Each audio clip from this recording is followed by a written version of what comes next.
Welcome to the GrowthPro Edge. We're here to help scale your business, build stronger teams, and sharpen your leadership skills. Hello and welcome to the GrowthPro Edge. I'm Denise Killian, your host with the GrowthPro Group. And today we're going to be talking about that magic word that keeps popping up in a lot of businesses, and that's the fractional leadership role. And we're joined by Tiffany Avery, who is one of my favorite marketing gurus, to talk about fractional CMOs, Chief Marketing Officers. So, Tiffany, you had worked with international brands, with state governments, with nonprofits, with small businesses, in a variety of capacity and marketing positions. So, first off, tell us a little bit about yourself. Well, I have a 25-year marketing background. Started out with L Brands when I was younger. And I was quickly worked my way through the company, I worked with different brands within the enterprise. So I worked with Victoria's Secret, Bath and Body Works, Henry Bendel, and then just throughout the enterprise is what they call a rented employee, kind of doing special project work. After that, I did web development for a while. I then went into a director of marketing and communications role in a government capacity, and then nonprofit. So a lot of PR and marketing, and really just like a director role. So it was kind of leadership, um, and really designing those programs to see how they would look and running a team and just making sure that we had a full faceted approach to all of our marketing and communications efforts. Um, then I went to go work for Embed for a while. Just a great experience. It really is what kind of got me into the kind of world of marketing. I really enjoyed working with some of the business owners and having one-on-ones with them and discussing their marketing with them. And I would often be asked if I could do any type of consulting, and that was just something that Embed didn't offer. So that is something that I do now, and I very much enjoy it. I've been doing it for several years. It's wonderful to work just with the business owners directly. You feel like you have such an impact on their business, and it's just a really good way to feel good about the work that you're doing. Yeah. Yeah. So you were kind of early on the game of this fractional CMO notion, right? So let's start off with, what is a fractional marketing executive? So think of it like a shared services type of situation. So you know how there's 3PL centers, like third party logistics centers and things like that. So think of a fractional leader as somebody who works for multiple companies, but not one person has to pay them their full salary. So you get to work in smaller increments, but for multiple people at one time. Mm. So it's if you're looking or thinking about a fractional, either, I've worked with some companies that had a fractional uh, finance director, right? Fractional marketing.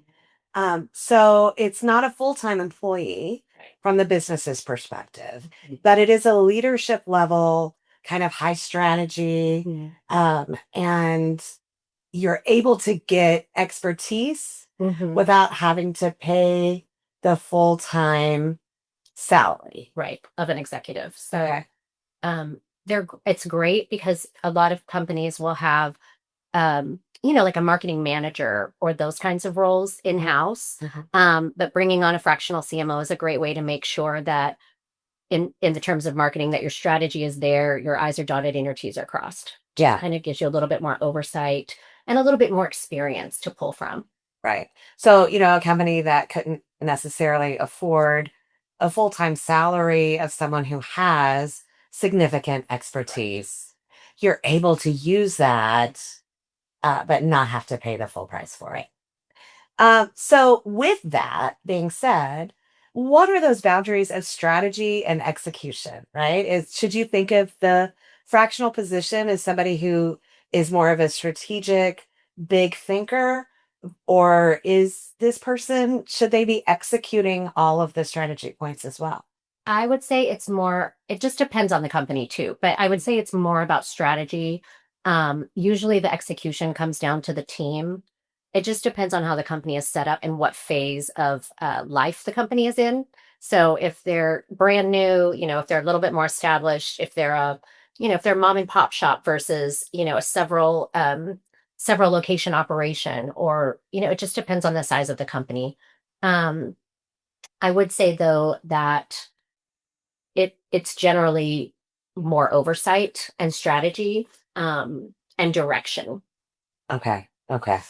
So you're talking about, because again, this isn't a full-time position. Correct. So, are you looking at, for business owners out there considering this? I mean, you're thinking about maybe 10 hours a week, 5 hours a week, certain hours a month. Is that sort of how it's set up? It sort of is. It just depends on the customer as well, or on the business. So I have some clients that I work with on a weekly basis that get a little bit more of my time. That they pay a little bit higher price. I have some people who, and I generally start at that higher level depending on the size of the company.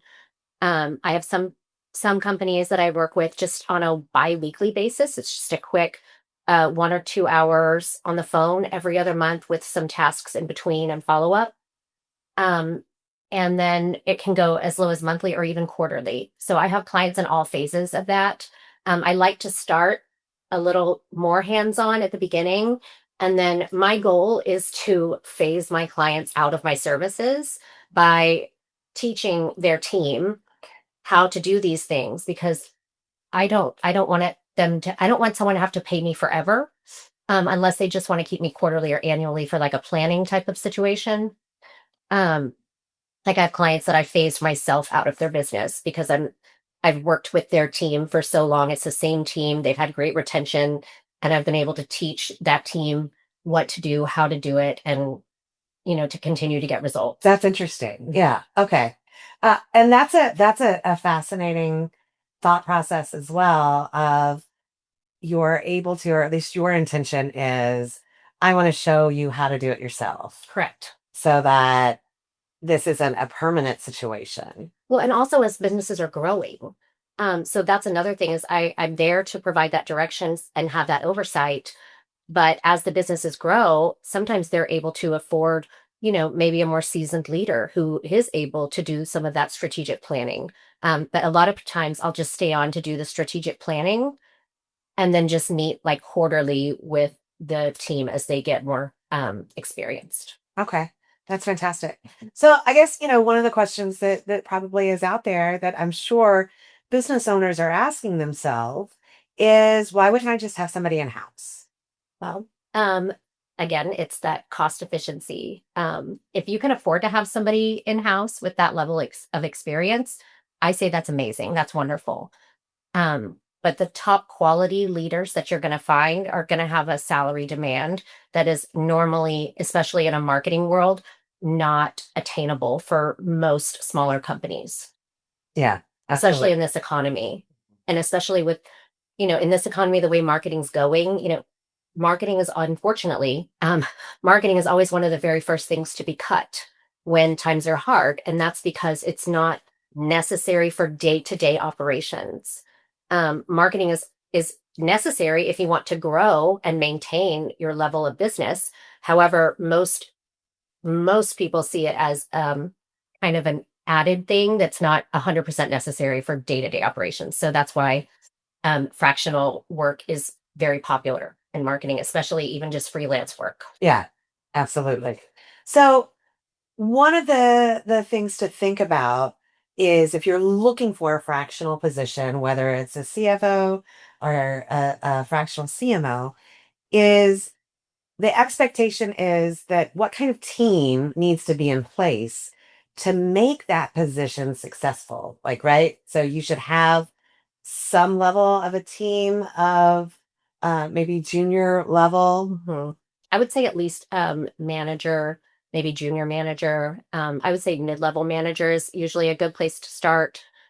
It's usually kind of a sales manager, even a lot of times is where I'll start, is with a sales manager. And then I'll kind of make them into a sales and marketing person and explain the differences and teach the differences and help them understand the different strategies for um, the different functions and the different things that have to be done. So whether it's sales versus marketing, and whether it's business to business marketing in terms of group sales or things like that, or business to consumer marketing. So those are all things that I try to teach as I work with companies so they understand what kind of marketing person and what kind of team they're putting in place as they continue to grow and hire. Great. Okay. So ideally, this isn't a situation where you don't have any infrastructure in place and you hire a fractional CMO. You need to have some level of infrastructure there. Not necessarily. Okay. It is nice to have.